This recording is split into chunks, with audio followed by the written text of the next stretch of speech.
190 కొత్త 108 వాహనాలు కొనుగోలుకు ఏపీ ప్రభుత్వం నిర్ణయం. సో ఇప్పుడే ఆంధ్రప్రదేశ్ ప్రభుత్వం మరో కీలక అడుగు అయితే ప్రకటన చేసిందనమాట. సో మీరు చూసుకోవచ్చు. ఏం చెప్పారంటే వైద్య ఆరోగ్య శాఖపై ముఖ్యమంత్రి చంద్రబాబు సమీక్ష నిర్వహించారు.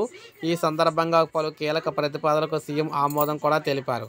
ఇకపై 108, 104 సేవలకు సింగిల్ సర్వీస్ ప్రొవైడర్లు ఉండనున్నారు. 190 కొత్త 108 వాహనాలు కొనుగోలుకు ప్రభుత్వం అయితే నిర్ణయం అయితే తీసుకుందనమాట.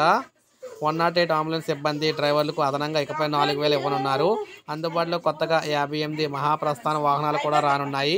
ప్రతి మండలంలో జన ఔషధి స్టోర్స్ ఏర్పాటు చేయాలని నిర్ణయించారు.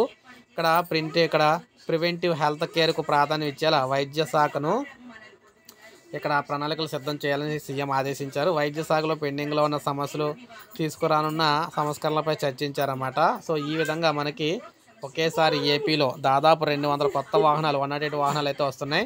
సో ఇది మనకు అప్డేట్. ఒక లైక్ చేయండి, సబ్స్క్రైబ్ చేసుకోండి, మన ఛానల్ సబ్స్క్రైబ్ చేసుకోండి.